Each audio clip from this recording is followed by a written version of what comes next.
ओवासिस काटा नोवा से जुड़ गया। ज्योतिर्लिंग है विश्वविख्यात जिले के बैद्यनाथ मंदिर में।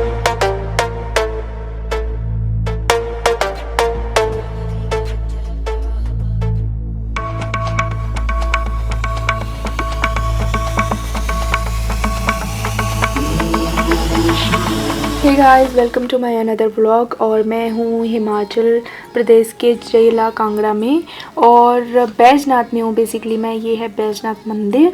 बहुत ही सुंदर और बहुत ही पौराणिक मंदिर है ये, और इसका जो निर्माण है वो बलुआ पत्थर से हुआ है, इसलिए ये इतना सुंदर है। और इसमें जो कलाकारी की गई है वो बहुत ही अच्छा है। तो यहाँ तक अगर आप आना चाहते हो तो आप टैक्सी से आ सकते हो या फिर लोकल बस वगैरह से आ सकते हो, ट्रेन से भी आ सकते हो। दिल्ली से अगर आप ट्रैवल कर रहे हो तो पठानकोट मंडी जो है वहाँ से 16 किलोमीटर की दूरी पे बैजनाथ स्थित है। और अगर आपको फ्लाइट से आना है तो आप गग्गल हवाई अड्डे पे उतरने के बाद टैक्सी भी कर सकते हैं। वहाँ से आप डायरेक्ट टैक्सी आती है, आप यहाँ आ सकते हैं। तो चलिए मैं आपको इस मंदिर के बारे में बताती हूँ। ये मंदिर ऐसा माना जाता है कि निर्माण इनका पांडवों ने किया था, लेकिन ऐसा सही प्रतीत नहीं होता है। जैसा कि मैंने पढ़ा था, जनश्रुतियों के अनुसार लंका के राजा रावण, जो कि शिव के परम भक्त थे, उन्होंने विश्व विजय होने के उद्देश्य से भगवान शिव की तपस्या की और उनको प्रसन्न करने के लिए अपने 9 सिर का बलिदान किया था। और जब वो 10वां सिर अपना हवन कुंड में समर्पित करने वाले थे तो भगवान शिव वहाँ प्रकट हुए और रावण से वर मांगने के लिए कहा। रावण ने भगवान शिव को उसको साथ चलने के लिए प्रार्थना की। उनसे आग्रह पर भगवान शिव ने लिंग का रूप धारण कर लिया था। रावण को उसे ले जाने को कहा, लेकिन एक शर्त रखी कि रास्ते में कहीं भी शिवलिंग को रखना नहीं है। अगर आप शिवलिंग कहीं रख दोगे तो आपका विश्व विजय होने का उद्देश्य पूरा नहीं होगा और शिवलिंग वहीं स्थापित हो जाएगा, वो लंका नहीं पहुंच पाएगा। तो इसी बात से देवता घबरा गए और उन्होंने भगवान विष्णु से प्रार्थना की। तो भगवान विष्णु ने इस मंदिर के आसपास पहले खेत हुआ करते थे, तो उस खेत के अंदर किसान का रूप धारण करके वहाँ काम करने लगे। तो रास्ते में थकने पर रावण विश्राम के लिए रुके और शिवलिंग पास में काम कर रहे भगवान विष्णु यानी किसान का रूप धारण के उनको पकड़ा दिया और उन्होंने शिवलिंग को नीचे रख दिया। भगवान विष्णु ने, मतलब जिन्होंने किसान का रूप धारण कर रखा था उन्होंने, क्योंकि उनको पता था कि अगर ये रावण शिवलिंग लंका ले जाएंगे तो पूरे विश्व पे विजय पा लेंगे और शायद इससे सृष्टि का नाश हो सकता है। तो वही उन्होंने किया, शिवलिंग को वहीं रख दिया जहाँ पे ये मंदिर अभी स्थापित है और जहाँ पे मतलब ये शिवलिंग स्थापित है। और बैजनाथ में एक और चीज़ है कि यहाँ के लोग दशहरा नहीं मनाते हैं, वो इसलिए क्योंकि रावण शिव के प्रिय भक्त थे।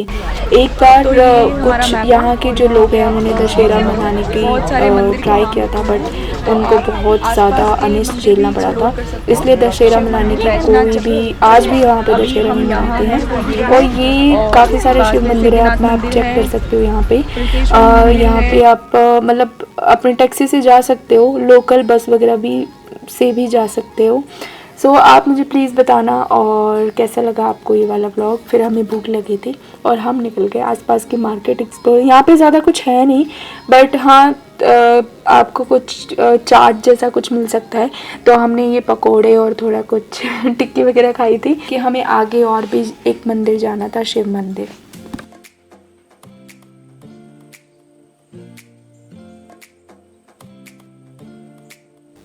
हे गाइस, तो यहाँ पे बज रहे हैं 1 और हम पहुँच गए कालीनाथ कालेश्वर मंदिर। ये बेसिकली छोटा सा गांव है हिमाचल में, कांगड़ा ज़िले में।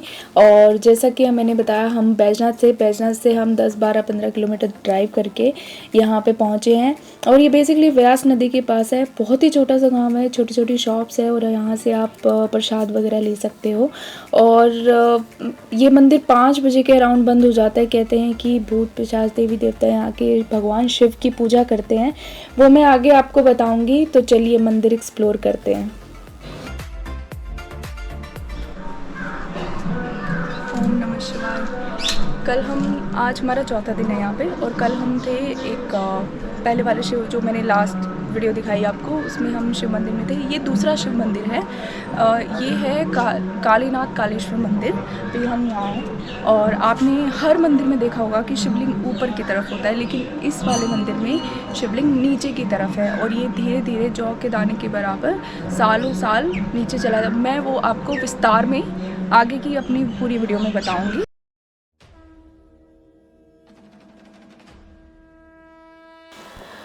मैं पहुंच चुकी हूँ मंदिर के अंदर और ये है 470 किलोमीटर दायरे में फैली हुई व्यास नदी। और मैंने नंदी जी को किया प्रणाम और मैं पहुंची मंदिर के अंदर। कालीनाथ और कालेश्वर का मतलब ये है कि यहाँ पे महाकाली और भगवान शिव महादेव की पूजा एक साथ की जाती है, इसलिए इस मंदिर का नाम कालेश्वर कालीनाथ मंदिर है।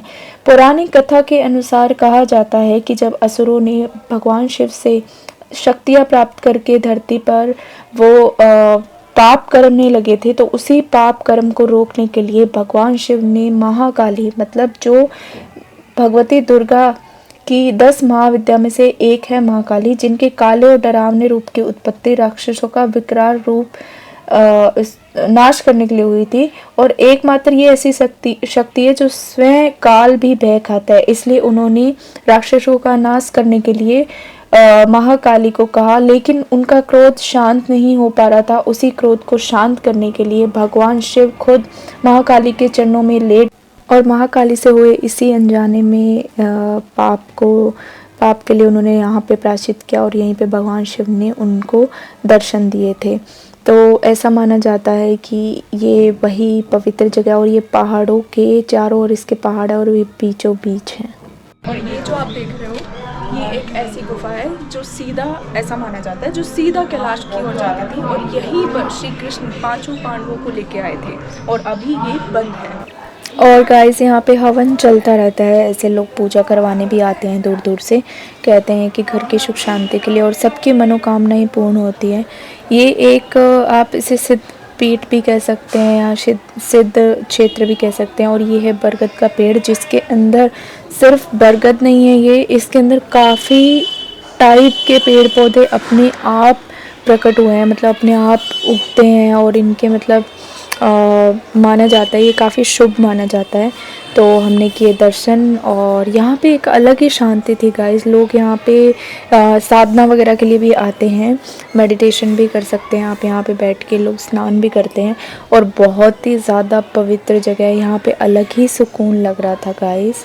एंड ये है फाइनल मंदिर का लुक और ये है इतिहास। आप वहाँ पे जाके आप ये भी पढ़ सकते हो और काफ़ी कुछ और भी बातें हैं इस मंदिर के बारे में, वो मैं आपको कभी अगले व्लॉग में बताऊंगी अपने। तो प्लीज़ गाइस मुझे बताना मेरा व्लॉग कैसा लगा आपको और आगे कौन सा वाला मंदिर एक्सप्लोर करूं वो भी बताना। Thank you.